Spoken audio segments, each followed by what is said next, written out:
One thing that we cannot deny is that the Saudi Pro League has absolutely taken over the transfer window in a manner that few would have thought was possible.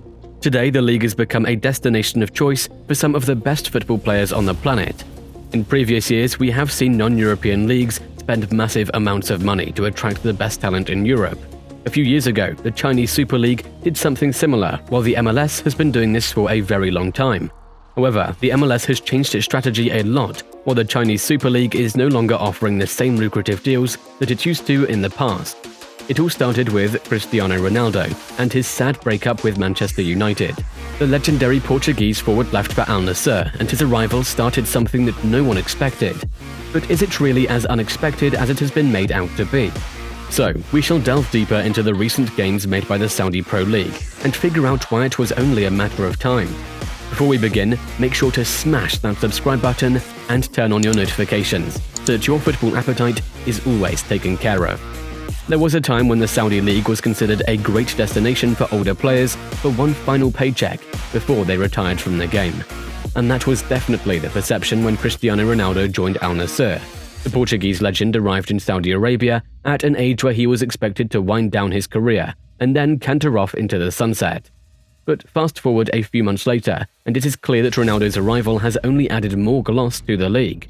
One of the first major signings of the summer made by a Saudi club was when Al Ittihad signed Karim Benzema from Real Madrid. The Frenchman will be making roughly £170 million per year and has a 3-year deal. This means that the Benzema household is set for a few generations. Regardless of what you say, Benzema still has a lot to offer even though he's 35.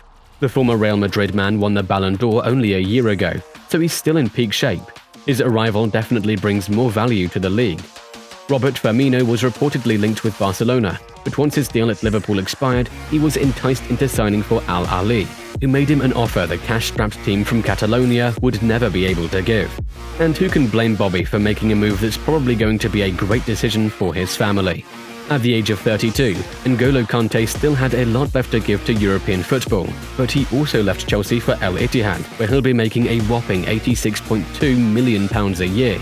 Similarly, Edouard Mendy left Chelsea to sign for Al Ahly. The Senegalese goalkeeper was never going to get enough minutes at Stamford Bridge, so a move away from Europe is a win-win. Remember how a couple of years ago Manchester United were desperate to sign Ruben Neves? The Portuguese has been a standout performer for Wolves for years and deserved a move to a bigger club. But for one reason or another, no one showed any serious interest from him. Well, the guys at Al Hilal definitely have a lot of understanding about the game, which can be reflected in the £47 million they paid for his services. The Portugal international is set to make around £16 million a year, and his arrival proves that the Saudi League is not the last place animals go to be put down. At the age of 24, Jota had a great chance of leaving Scotland and testing himself against teams other than Rangers or Hibernian. However, the Portuguese playmaker left Celtic for Al Ittihad for €25 million. If you ask us, Jota is going to be one of the standout performers in the league next season. Now, whenever a player makes a big money move, he always says things like, "Oh no, it wasn't for the money at all," or "money never influenced my decision." Give me a break, guys. Would you play for hugs and kisses only? So it was refreshing to see Kalidou Koulibaly admitting that his decision to join Al Hilal from Chelsea was influenced by money. The Senegalese K2 is going to make £30 million a year and is definitely going to enjoy his time in the Middle East. Now there's two transfers that really stand out for us. Because these transfers outline the ambitions of Saudi football, they don't want to be known as a league that's signing players for some rich sheik's fantasy. For many years, Liverpool had been trying to sign Marcelo Brozovic, so when Inter Milan decided to cash in on him, chances were that the Croatian international will be making a big money move in Europe. However, it was Al Nassr who got the deal done, ahead of the likes of Liverpool and PSG. At the age of 28, Sergej Milinkovic-Savic was destined to play for a top team in Europe. Manchester United, PSG, Manchester City, Bayern Munich, and many other clubs had been tracking him for quite some time. However, no team in Europe showed any seriousness towards signing him, and the Serbian international ended up signing for Al Hilal for £34 million. Whichever way we put it, the transfer fee is a steal, because Milinkovic-Savic is now at the peak years of his playing career, and this signing makes Al Hilal one of the strongest sides in the league. And it isn't just the players who are at the center of Saudi football revolution. Steven Gerrard is a new manager of Al Ettifaq. and might be reunited with Jordan Henderson. The likes of Marco Silva, Max Allegri, and Julian Lopetegui have also been linked with one Saudi club or another. More players are also incoming, with the names of Riyad Mahrez, Sadio Mane, Pierre-Emerick Aubameyang, and Neymar constantly linked with moves to the desert nation. While the Saudi Pro League has taken the transfer market by storm, it goes much deeper than that. If we start doing a bit of research, we'd know that the Public Investment Fund, or the PIF, is at the heart of everything that Saudi Arabia is doing when it comes to sport ventures. Take for instance the PGA Tour, a golf tournament that has a history, legacy, and a competitive model which withstood the test of time.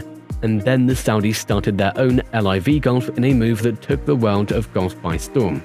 While the launch met with a lot of resistance, eventually the PGA Tour and the European Tour decided to merge with the Saudi-backed golf circuit. About 3 years ago, the Saudi government agreed a 10-year deal with World Wrestling Entertainment that would see us not see John Cena twice a year. Since 2021, Saudi Arabia has become a regular fixture of the Formula One season. Reportedly, Saudi Arabia pays Formula One $55 million annually to host the event.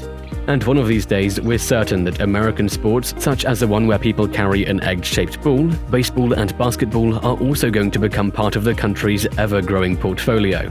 Now, many people have compared the Saudi Pro League's boom to that of the Chinese Super League. If you're into taking things at face value, we can conclude this conversation right now. But if you like to be slightly more in-depth, then hear this. The Saudi Pro League is a small part of what the Kingdom of Saudi Arabia wants to achieve. There is this theory called the soft power projection, and it basically talks about how countries improve their global image through various efforts. This strategy is multifaceted, and sport is part of it. Of course, there will always be people who jump the gun and term the actions of Saudi Pro League as sports washing, but that is a term that is casually thrown around these days and normally used by those who perhaps don't have the capacity to use a lot of their brain cells. Saudi Arabia's Vision 2030 dictates the kingdom to improve its economic, political, and social structures. The vision covers a myriad of projects, which also include the construction of NEOM, a $500 billion megacity. The 2022 acquisition of Newcastle United, the evolution of golf, and now the arrival of megastars in the Pro League mean that Saudi Arabia is now becoming a powerhouse in sports. Football, being a game that is followed all over the world, will always be under a microscope. But then again, the fact that these Saudi clubs have managed to convince such big players to leave Europe and play with them shows that this isn't a league that is going away anytime soon. The arrival of Cristiano Ronaldo helped raise the league's profile. Today, the Saudi League is on its way to become one of the most valuable leagues in the world, and the manner in which they've gone about their business shows that they are definitely here to stay. What do you guys think about the Saudi League? Is it going to be a game changer? Let us know your thoughts in the comments. Till next time.